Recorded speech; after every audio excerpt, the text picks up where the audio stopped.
Hi guys, so I'm making this video to explain why actually the electric vehicle makes a lot of sense compared to a petrol car. But before you guys bash in the comments below, you guys can check out my previous video about how the war affects the electric vehicle, as in like should you buy electric vehicle or not. Right over there actually I did explain, and spoiler alert, not everyone should buy an electric vehicle. But that being said, I'm going to make this video is just talking about electric vehicle versus a petrol vehicle. Alright, so what did this war taught us is that relying in one source of energy is actually pretty dumb. So because petrol, how does petrol works? You need to pump out extract the crude oil and then ship to a refinery to refine the oil, and then from the refinery we need to ship out again buying ships. Let's say like for now we are getting from the Middle East, then we still need to ship it out. I may have to transport it out with trucks just to get to your petrol station, which is why you can see nowadays there is a lot of petrol shortage all around the world. Is mainly because of this issue, right?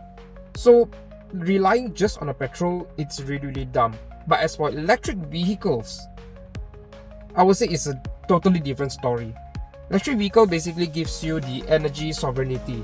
What does that really mean? Meaning that you can choose to refuel your electric vehicle with basically any type of electricity. Because electricity, in a way, is still better than petrol because you can generate it from almost anything, right? You can also use petrol to generate. You can also use diesel. You can use gas. You can use wind power energy. There is hydro. There is nuclear. There is even wave energy now, right? And if you want to be pathetic, you guys can use human powered if you want, but it's just stupid. But well, it is still a choice. If you use a petrol car, there's no other options, right? So which is why I feel electric car is always a better choice. As for me personally, I'm quite lucky because I actually just bought an electric car last year and also installed solar on my roof, so this war does not impact me that much. And the reason why actually I said this is also because that petrol is a very important material, because let's face it, every plastic in this car comes from petrol, made from petrol, right?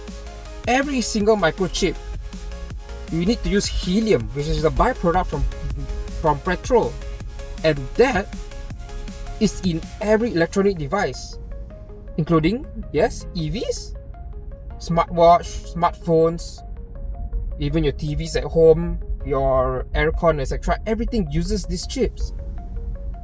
So yeah, even tires in the car, including EV tires, are using basically based from petrol.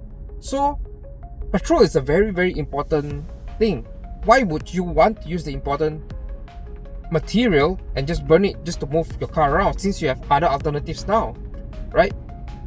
Okay, so now let's talk about the drawbacks of an electric vehicle, right? Electric vehicles' biggest drawback currently is charging speed, but if you guys read the news, BYD has already created a 5 minutes charging EV, which is basically as fast as filling up with petrol.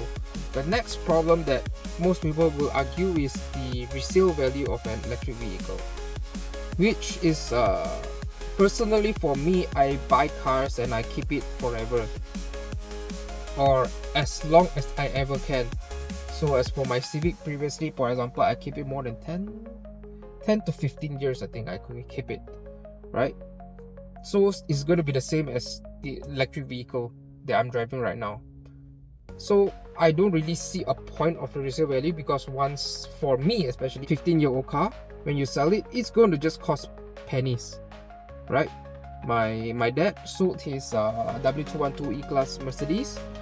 I can't remember how much, but it's also really cheap. I think it's like around 10k or something. So but when you buy a brand new Mercedes, how much would it cost, right? It's going to be 300,000, 200,000, right? So there is resale value. For me, it does not really make sense for people that are buying the car and use it and going to use it for long. resale value is only important for people that buy cars and always 1 or 2 years they got bored of it, they want to sell the car and change the car. Resale value is very important for those people. Or for those people that don't really have much savings and they just they're just basically, if something happened to them, they have to sell off their car just to pay for that item. Example like hospital bills and stuff like that. It does happen, but anybody with planning and with savings should not have to go through that. So, and also the third thing about the resale value is that if the oil price continue to rise, yesterday they just said ceasefire, today it starts war again. So if it just escalates further, if price of oil goes up again, the resale value of petrol vehicles will come down, definitely. And the EV resale value is going to go really high. Mainly because it's very simple. A lot of people are snagging up used Atto 3. My friend is looking for it, and every place that he calls, there's no more stock. Right? And there's some even cash buyers. And of course, yeah, my friend is quite picky. He likes the blue interior Atto 3, which is the older model. So that one, yeah, he can't find it anymore.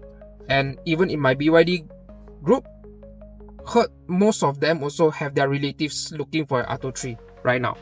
So yes, resale value of EVs are not really that bad in the future. And for ICE cars, I would say that the value for most ICE cars will drop very fast in the future, unless you are driving cars like special cars, let's say for Mark 4 Supras or FD RX-7s or GTRs, maybe GTR 34s, 35, I'm not really sure. But yeah, there is quite a lot of cars that will still maintain this value.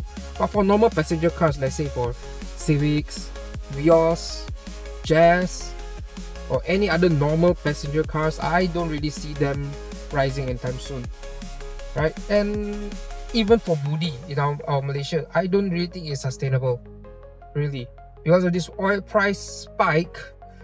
We are spending without the Budi. Also, government is actually spending is at a loss, because we are selling our oil at a high price, but we're buying back at a higher price because we have to buy more to sustain, right?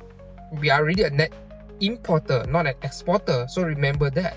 So we are really losing money because we are importing. That's number one. Number two, government is still giving up Budi 95. The higher the price goes, the more government have to bear for the Budi 95.